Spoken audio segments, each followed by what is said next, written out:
Welcome to Dominate Your Day podcast. This is the podcast that adds value to leaders who want to make a difference in the workplace. We believe each person is unique and has a purpose they can live out every day and make an impact in the world. Here at Dominate Your Day podcast, we hear stories from leaders who have used their unique talents to transform themselves and their companies from the inside out.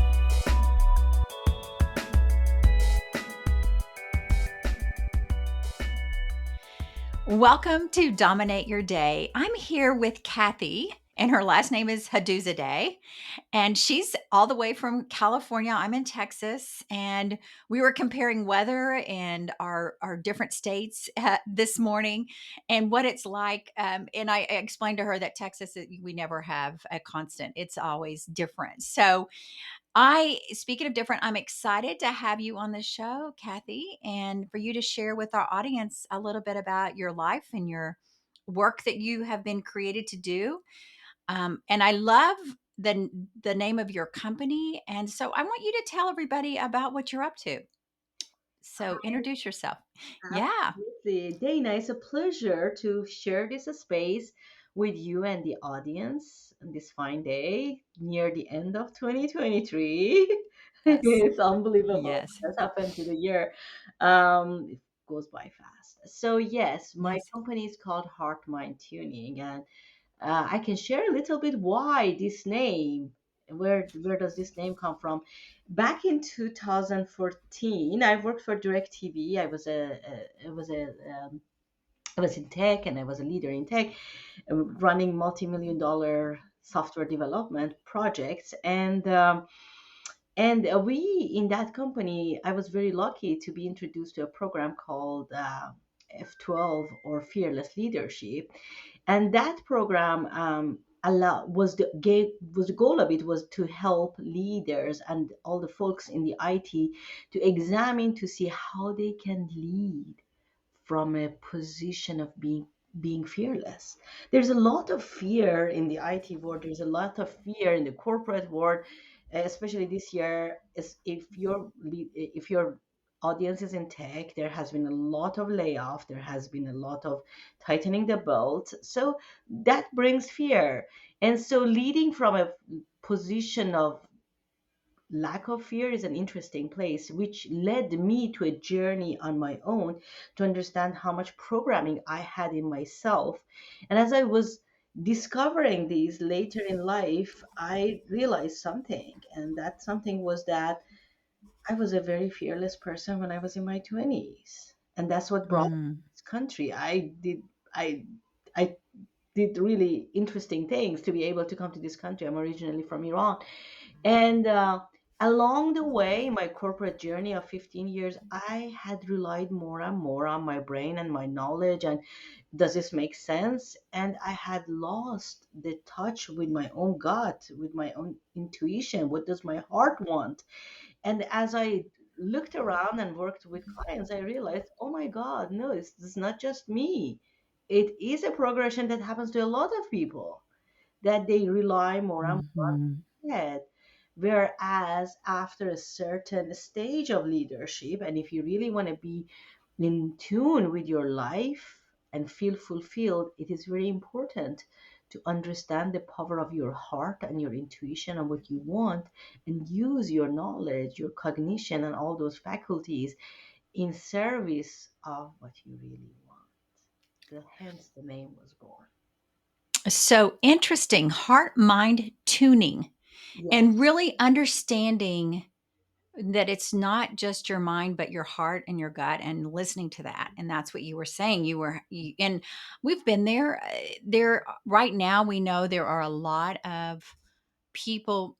I think the recent Gallup study shows that women are the highly most engaged in the workplace, but they're also the most burnout. Mhm. And it's because they're doing a lot right now, compared to working women 10, 15, 20 years ago. But the problem is still there, Kathy, right? The problem of everything in your head and not being able to bring it out in your heart and your gut and talk about it. So what do you tell us what you're doing with your clients to help them through this right now? How are you helping people in the workplace have that fearless mindset and be that strong leader? So let's just start together from a point A to point B. This is a journey. Like, people come, people are confused, people are thinking, how can I become that inspiring leader? How can I gain confidence? A lot of folks, especially women, are like, what is this executive presence? Men Mhm. seem to have more of it, or research shows that men seem to be more confident or come across more confident, even though their qualifications and their experience might not be in par with what a woman leader does, but they can come across and present themselves in a different light than women. So there is a lot of ambiguity. Let's say that's our point A, which is an overworked, overstressed, confused leader. And what they inspire to have is become an authentic, inspiring leader, charismatic, confident, know their way, having good relationships. So that's from our point A to point B. That's when the clients come, and that's what I help them to get to that point B.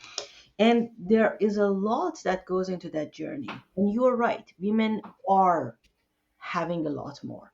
One of the biggest things for that it goes against women, I should say, is they're wanting to have to make sure they know everything before even they open their mouth. Women Mm. have a lot more of that tendency than men. How many Mhm. times have you gone to a meeting and you see that the men are below, like, doing saying all the things without having enough knowledge or research, or but it's saying it really confidently. A woman mostly doesn't do that. Women go do their own research. They feel like they have to do their due diligence, spend time, and sometimes they lose the opportunity. And I'm not advocating in here that they do not do their research or come from a place of lack of knowledge, but there should be a balance between the two. Can Right. I start having more confidence in what I think is right and say that? And well, if need be, I can provide it with research, but I don't have to go and research a lot or research everything that is out there before I have the courage and confidence to open my mouth. So that's one thing that is going against them. The other thing is that research shows imposter syndrome is more prevalent for women than men. So Mm. that's another thing, that inner critic, that self talk.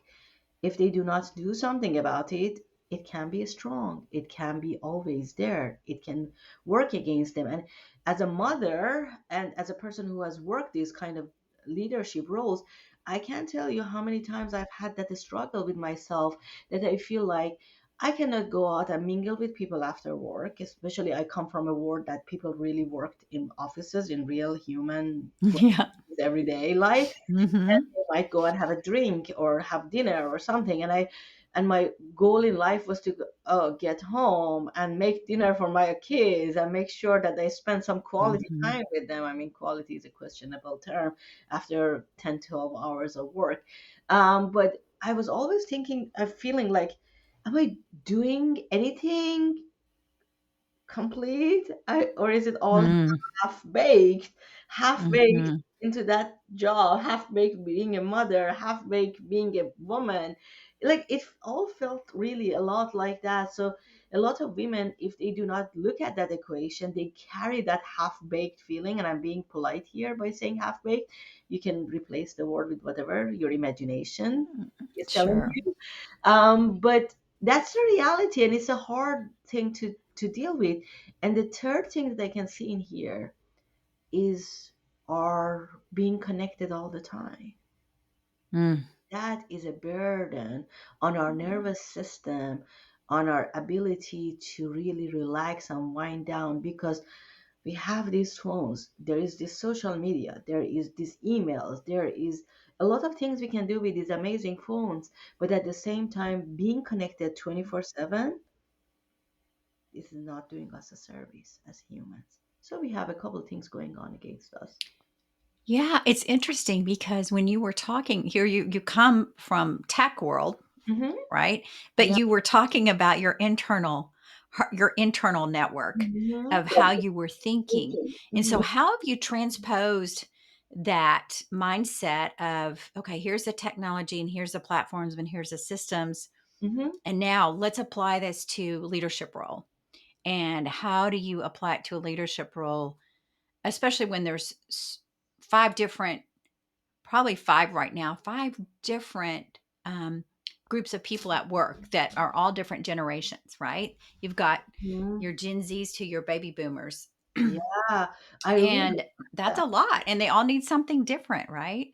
So, how do you put kind of that internal network on that as a leader? How do you guide your clients as they're managing all of this?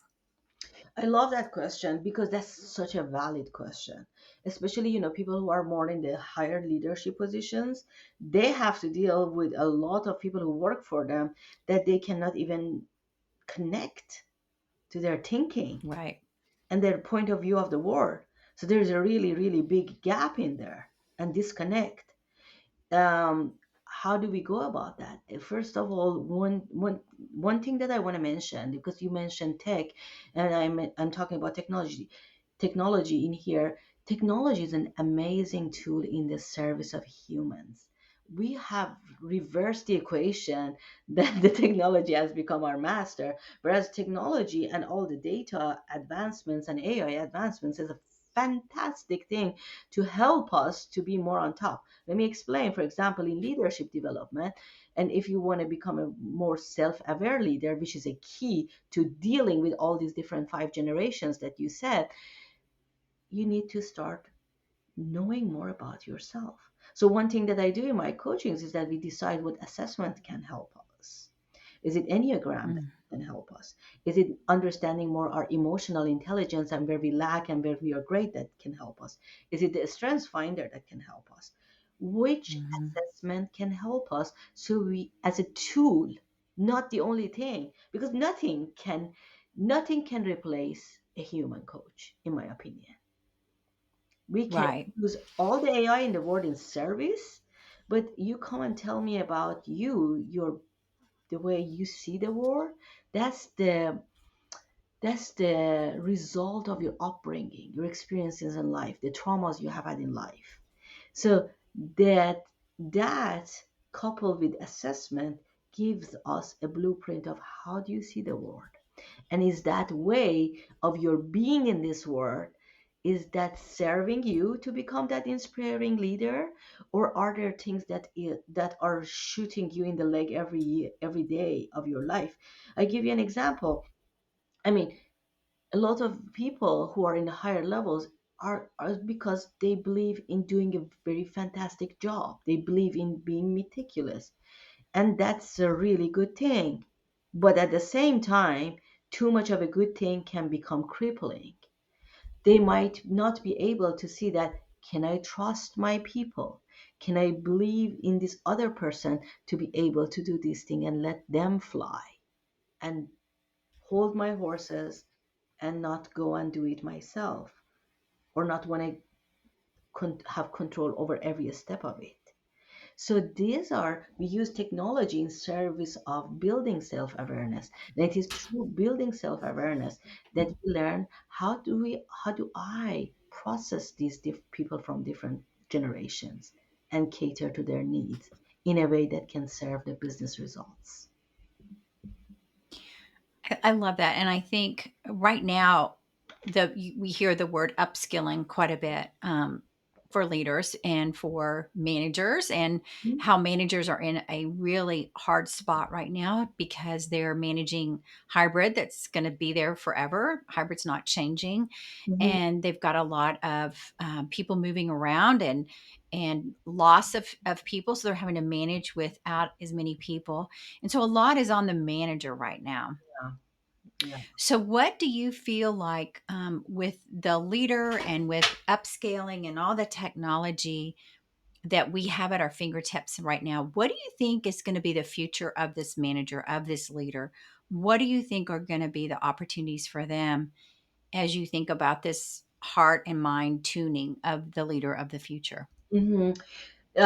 Good question. The leader of the future needs to understand people are humans. People Mm, are humans. There is a way for talent retention, there is a way to connect with people. So, human centered leadership, in my opinion, is the way to go. So, that how do we start that? How do we start that? With really being able to build in ourselves what is real empathy, what is compassion, and where is the line? Where is the line? That line is the thing that's mhm, a lot of times missing. People are like, oh, I don't want to be a jerk, but it's not being a jerk mhm, if you are able to have a heart to heart conversation with I don't know 30 something year old and give them constructive feedback. But that constructive feedback to land, you need first to build that psychological safety. They need them to feel like you really have their best interest in heart. It is coming from a place of good, not a place of judgment. And how do I build that? You need to build that in yourself first, in your own being. Can I become an mhm, empathetic being? Can I become a compassionate leader? And talking about becoming and being, which is different from going and do something tomorrow morning so you all of a sudden can become that miraculous compassionate leader. It just doesn't work that way. So this generation of leaders and managers, they have an opportunity to really do something that not only helps their leadership but how it helps their life, because it's not just mhm. going to work. They have the burden of probably kids who are closer to getting to college age, Right. and that has its own nuances in this day and age. Mhm. So how do I talk to that kid? So these skills and this shift in being not only helps their work, but it helps their life, their family life, their relationships, how they navigate the world, which in turn will give them more space and capacity to deal with things at work and make better decisions. See how all of these are so related with each other? Absolutely. Absolutely. And I love how you also bring in the whole neuroscience and you talk about neuroscience in your work. Hmm. And you had some personal experience with having an injury and then having to kind of get your mindset right and get all the things heal yourself. So can you share about that? Yeah, absolutely. I would like to share with your audience that I got introduced to coaching in a very difficult time of my life. Like I didn't know about coaching. I always was a mentor. I was a mentor to like younger engineers since I was 26. I started mentoring Wow. younger engineers, and I always had mentors in my corporate journey, which I'm grateful to all of those people. But coaching and mentorship are different. And I learned about coaching when I was recovering from a traumatic brain injury, and how you can shift your perspective and use neuroplasticity to be able to build different pathways in your mind and brain, and how you can build resilience. So these are the things that fascinated me at that time. And then I became very curious about the whole coaching. I was like, how does talking to somebody every 2 weeks possibly change my life? That does not very scientific into an engineer mind. I'm being very Mhm. frank here.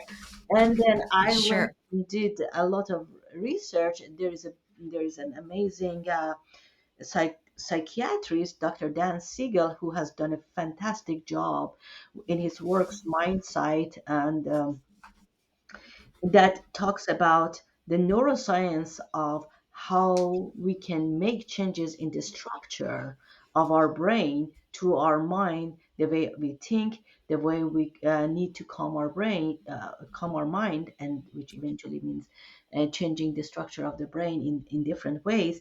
But coming to the fact that with all these changes, we need to know what we are changing for. It's not That's that. a good point. Yeah, it is a Yep. fascinating thing. There is a lot of possibility, but we need to know. But we have limited time, and limited energy. I mean, nobody can tell me they're gonna live for infinite period of time as of now. So, how do I optimize that? And that's where the integral coaching methodology that I got trained in comes into the play, and that is understanding. Okay, what change do you want to make? What are the elements that will lead to that change, and how do we design experiments, exercises, journaling prompts that will help you start building the change in the direction that best serves you. So it is utilizing neuroscience with some kind of an optimization because we are bringing intentionality into it. That's really cool. Now, did you build the framework that you use with your clients based on what you experienced when you were going through your brain injury and then getting through that and changing yourself? Well, changing myself was a first, like, big bang. Like, oh my God, there is a word that I didn't know about it. And I even Hmm. video, I even made fun of it because I got introduced to the work of Tony Robbins 26, 27 years ago. Not to date myself, but I was like, I know what I'm doing. I don't need to go and read these books. And that mindset was not the right mindset, I can tell you that. So that mindset, I had to do away with that mindset and say, wow, there's a whole new world and there's a whole new possibility that I have dismissed it all along in my professional career. And now I started thinking about the stages of change, the trajectory of change, and how does that happen for people. And then I started experimenting with my clients as I was learning things. So I did a lot Hmm. of research and experimentation, and I have a background in engineering and statistics, so I did build my own little models to see what I can infer from.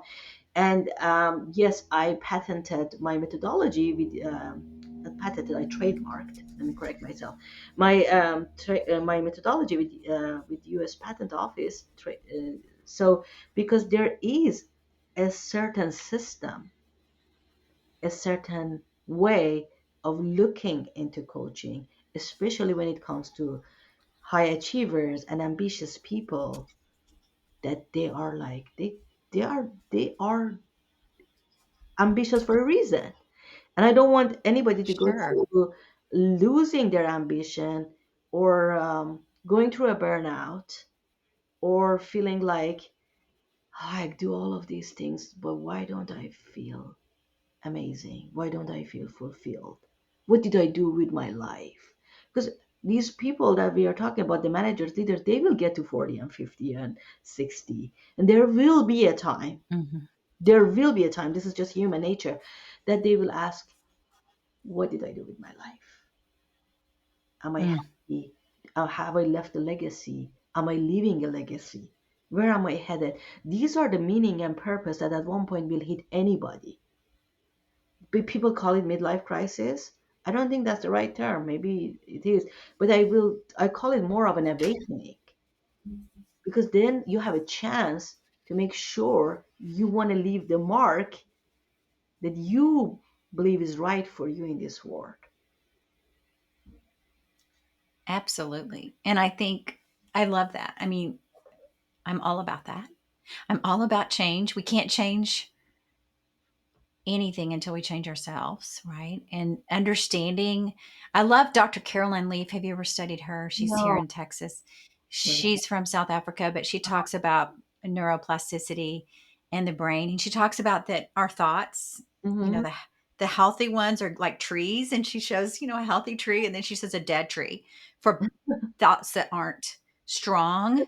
And That. that's what happens every time we're going over that kind of, you would probably think of it as an engineer, as just a pathway that we keep going over in our mind, Mm-hmm. and that burnout function that you can get into, and how do you get yourself out of it so Mm-hmm. that you can have a healthy mind. Mm-hmm. And I think that is the biggest work, I think, and I love doing this kind of work with my clients, is about, a growth mindset instead of a fixed mindset, and Mm. how to think about what they're thinking about and being Mm. curious about it, and what can they do. Because I think the old school of being in the workplace was more of a command and direct. Now, as you say, it's more human. It's more understanding different people have different needs. You've got 5 different generations in the workplace, and everybody needs something different.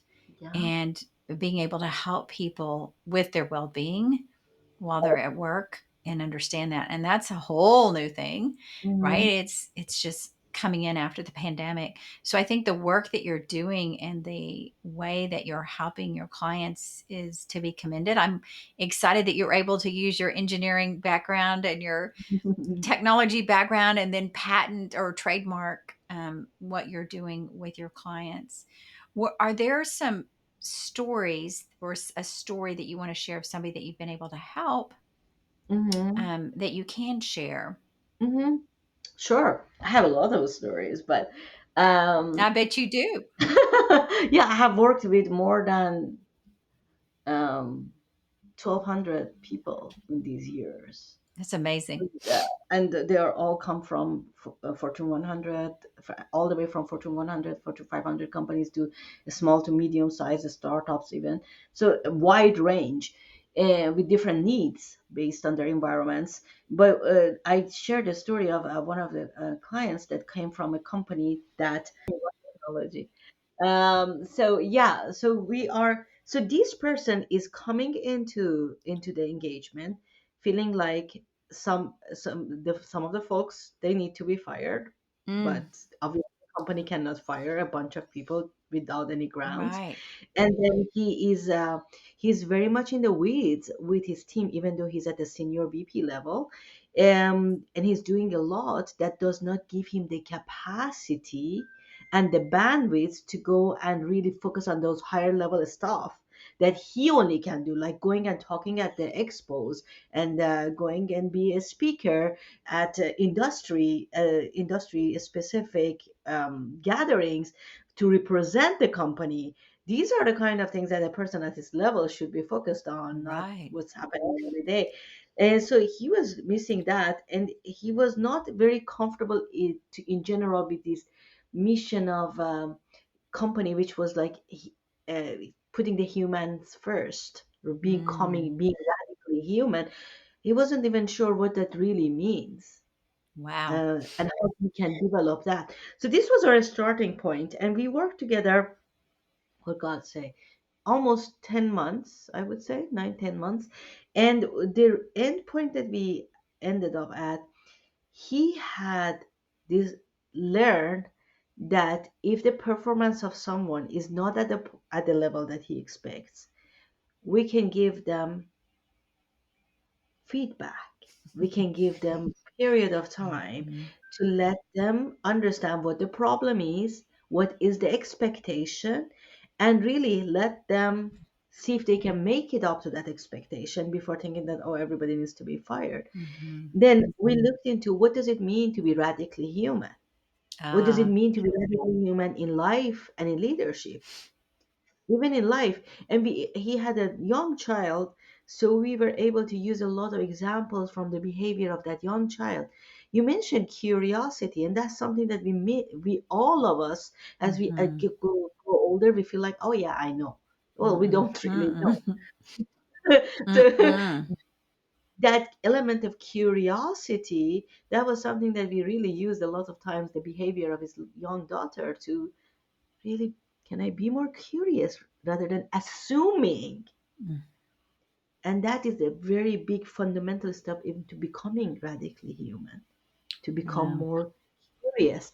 And the other thing that he really saw in line with where he wanted to be was building that capacity by trusting his team, Mm. by building a structure. We looked into hierarchy, we looked into how he can maybe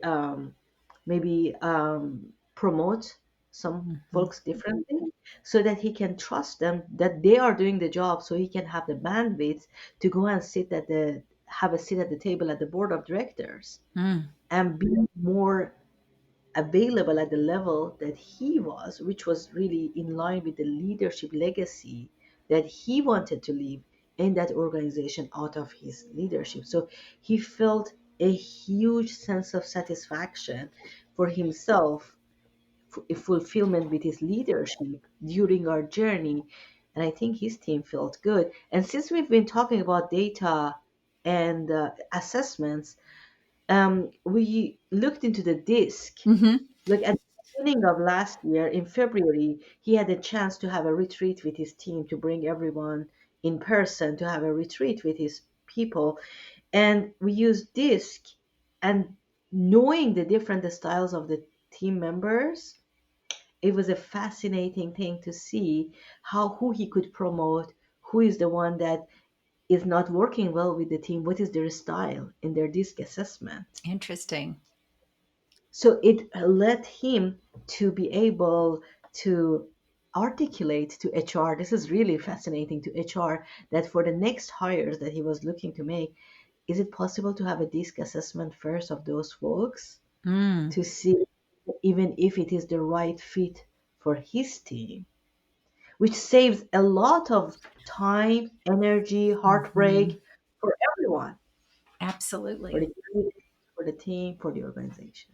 And I love that you are bringing in different tools that you've used, because I think that's the leader of today is trying to figure out which, okay, what is my goal here with my team, and how can I get to know them so that I can help them feel valued and that they do meaningful work, and Right. helping him see that he does meaningful work. And when you were talking about his young daughter, I was thinking, oh, wow, she's able to kind of bring in that mom role and help him see that experience that you have, not only as a mom, but as a career coach and as a coach out there and as a neuroscientist, helping him see all of that.